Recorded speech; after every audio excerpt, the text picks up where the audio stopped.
నేటి నుంచి కేసీఆర్ బస్సు యాత్ర తెలంగాణ భవన్లో బస్సుకు ప్రత్యేక పూజలు వరుసగా 17 రోజుల పాటు సాగనున్న బస్సు యాత్ర మిర్యాలగూడలో ప్రారంభమై సిద్దిపేటలో జరిగే బహిరంగ సభతో ముగియనున్న యాత్ర. తెలుగు రాష్ట్రాల్లో మండుతున్న సూర్యుడు మరో 5 రోజులు మండుటెండలు 40 నుంచి 44 డిగ్రీలు నమోదవుతున్న ఉష్ణోగ్రతలు. మధ్యాహ్న సమయంలో ఎవరూ బయటకు రావద్దు హెచ్చరికలు జారీ చేసిన హైదరాబాద్ వాతావరణ శాఖ.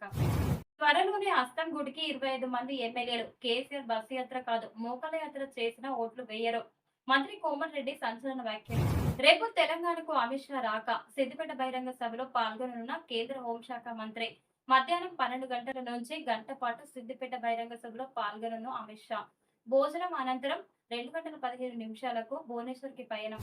దద్దరిల్లిన రాజేంద్ర నగర్ సర్కిల్ అట్టహాసంగా కాసాని జ్ఞానేశ్వర్ ముదిరాజ్ నామినేషన్. చేవెళ్ల లోక్సభ స్థానానికి బీఆర్ఎస్ అభ్యర్థిగా బరిలో రాజేంద్రనగర్ తహసీల్దార్ కార్యాలయంలో రెండో సెట్ దాఖలు. రోడ్ షోలో పాల్గొన్న BRS working president. Congress BJP పార్టీలపై నిప్పులు చెరిగిన కేటీఆర్. చేవెళ్ల స్థానానికి మొత్తం 23 నామినేషన్లు దాఖలు. కాషాయవనంగా భువనగిరి బీజేపీ ఎంపీ అభ్యర్థిగా బూర నామినేషన్. పట్టణంలో భారీ ర్యాలీ నిర్వహించిన నాయకులు. భారీ మెజారిటీతో నరసేను గెలిపించాలి. ఎంపీ లక్ష్మణ్ తో కలిసి నామినేషన్ వేసిన బూర. కోమటిరెడ్డి బ్రదర్స్ అమాయకులను ఎద్దేవా. సాధ్యం కాని కాంగ్రెస్ హామీలను ఎలా నమ్ముతారు? కాంగ్రెస్ పై బూర నర్సయ్య గౌడ్ తీవ్ర విమర్శలు. మోడీ నీచంగా మాట్లాడారు. కాంగ్రెస్ అధికారంలోకి వస్తే ముస్లింలకు ఆస్తులు పంచుతుందని చెప్పడం బాధాకరం. బీసీ సంక్షేమ శాఖ మంత్రి పొన్నం ప్రభాకర్ మండిపాడు. వెలిచాల నామినేషన్ లో పాల్గొన్న మంత్రి. పార్టీ ఆదేశాల మేరకే పాల్గొన్నట్లు ప్రకటన. 26,000 కోట్ల కిస్తీలు కట్ట అప్పుల సంసారంగా తెలంగాణ రాష్ట్రం. శత్రు చేతిలో కత్తిలా మారిన అరుణ. కొడంగల్ ప్రజల ఆశీర్వాదం వల్లే సీఎం అయ్యా. బీజేపీ బీఆర్ఎస్ పార్టీలు కుట్రలు చేస్తున్నారు. 70 ఏళ్లలో పాలమూరుకు ఎంతో అన్యాయం. ఆగస్టు 15వ తేదీలోపు రుణమాఫీ చేస్తామని హామీ. గ్యారెంటీలను ఆపేందుకు కుట్ర జరుగుతుంది. పాలమూరు జిల్లాను అభివృద్ధి చేసుకుందాం. కొడంగల్ పర్యటనలో సీఎం రేవంత్. జై హనుమాన్ నామస్మరణతో మారుమ్రోగిన కాగజ్ నగర్ వీధులు. వేల సంఖ్యలో తరలివచ్చిన హనుమాన్ భక్తులు. ట్రాఫిక్ నియంత్రణలో పోలీసుల వైఫల్యం. మాజీ సీఎం ఇలకాలో బీఆర్ఎస్ కు షాక్. బీఆర్ఎస్ కు గుడ్ బై చెప్పిన మాజీ మంత్రి హరీష్ అనుచరుడు డీసీసీబీ చైర్మన్ చిట్టి దేవేందర్ రెడ్డి. చెన్నారావుపేట మండలం నర్సంపేట శాసనసభ్యులు దొంతి మాధవ్ రెడ్డిని విమర్శించే స్థాయి మాజీ ఎమ్మెల్యే పెద్ది సుదర్శన్ రెడ్డికి లేదు. అవగాహన లేని మాటలు మాట్లాడితే సహించేదే లేదు. గ్రామ కాంగ్రెస్ అధ్యక్షులు నర్సయ్య గౌడ్. ఓటరు జాబితా పెండింగ్ లేకుండా చూడాలి. అసిస్టెంట్ రిటర్నింగ్ అధికారులు ఎప్పటికప్పుడు మానిటరింగ్ చేయాలి. టెలికాన్ఫరెన్స్ లో వికారాబాద్ జిల్లా కలెక్టర్ నారాయణ రెడ్డి. ఈ నెల 25 నుండి ఓపెన్ టైమ్ ఇంటర్ పరీక్షలు. మాస్ కోప ఇంకు తావివ్వకుండా ప్రశాంత వాతావరణంలో నిర్వహించాలి.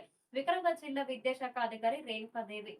చైతన్యపురిలో ఘనంగా హనుమాన్ జయంతి వేడుకలు. శోభాయాత్రలో పాల్గొన్న మల్కాజ్గిరి కాంగ్రెస్ ఎంపీ అభ్యర్థి పట్నం సునీత మహేందర్ రెడ్డి. తెలంగాణకు పట్టిన దరిద్రమే కాంగ్రెస్ పార్టీ. మాజీ ఎమ్మెల్యే అంజయ్ యాదవ్. 60 సంవత్సరాల అధికారంలో ఉన్న కాంగ్రెస్ పార్టీ ఏం చేసిందో చెప్పాలి. గత 10 సంవత్సరాలలో 1,60,000 ఉద్యోగాలు ఇచ్చిన ఘనత కేసీఆర్ సొంతం. ముందు ప్రజలకు ఇచ్చిన హామీలను నెరవేర్చండి. తర్వాత ఎన్నికల గురించి మాట్లాడండి. బీఆర్ఎస్ పార్టీ షాద్ నగర్, ఫారూక్ నగర్ విస్తృత స్థాయి కార్యకర్తల సమావేశంలో పాల్గొన్న మంద శ్రీనివాస్ రెడ్డి, మాజీ మంత్రి శ్రీనివాస్ గౌడ్, మాజీ ఎమ్మెల్యే అంజయ్ యాదవ్. ప్రభుత్వం ఇచ్చిన వాగ్దానాలను అమలు చేయాలి. వ్యవసాయ రంగాన్ని భ్రష్టు పట్టించిన బీజేపీకి గుణపాఠం చెప్పాలి. పంటలకు కనీస మద్దతు ధర కల్పించాలని కోరిన రైతు సంఘం రాష్ట్ర ప్రధాన కార్యదర్శి పద్మ. గృహలక్ష్మి లబ్ధిదారులు అధైర్యపడొద్దు, అండగా ఉంటా. కాంగ్రెస్ బీజేపీ రెండు ఒకటే. వారికి ఓటేస్తే ఆగమే. అన్ని వర్గాల ప్రజలను ఆదుకున్నది బీఆర్ఎస్ ప్రభుత్వమే. తెలంగాణ సాధించుకుని అభివృద్ధి చేసిన ఘనత బీఆర్ఎస్ ప్రభుత్వానిదే. పరకాల మాజీ ఎమ్మెల్యే చల్ల ధర్మారెడ్డి. బాల్య వివాహాలు చట్టరీత్యా నేరం.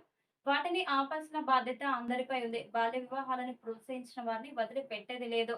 అధికారుల సమావేశంలో వికారాబాద్ జిల్లా కలెక్టర్ నారాయణ రెడ్డి. సమీకృత జిల్లా కార్యాలయంలో శిశు సంక్షేమ శాఖ వారి ఆధ్వర్యంలో నిర్వహించిన సమావేశం.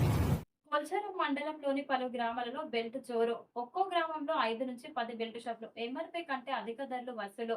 ఎన్నికల కోడ్ ఉన్న మద్యం అమ్మకాలు పట్టించుకుని ఎక్సైజ్ పోలీస్ శాఖలు.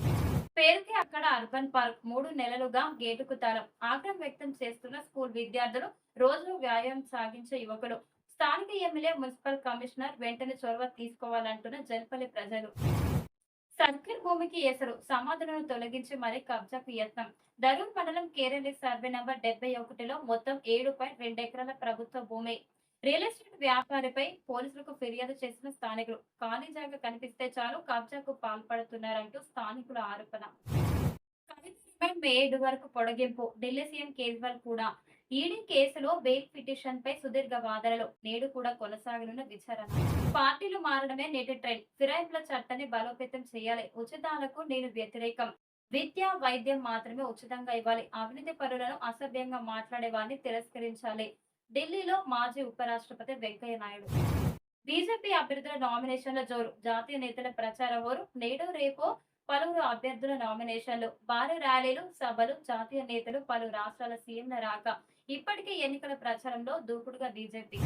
ఎన్నికల ప్రచారంలో స్పీకర్ గడ్డం ప్రసాద్. ఈ నెల 20న కాంగ్రెస్ అభ్యర్థి రంజిత్ రెడ్డి తరపున ప్రచారం. ఎన్నికల సంఘానికి బీజేపీ ఫిర్యాదు. త్వరలో కొత్త రేషన్ కార్డుల జారీ. ఎన్నికలు ముగిసిన వెంటనే జారీకి కసరత్తు. ప్రకటించిన పౌర సరఫరాల శాఖ మంత్రి ఉత్తమ్ కుమార్ రెడ్డి. ఒక్కో జిల్లాలో 1,00,000 వరకు పెండింగ్‌లో దరఖాస్తులు.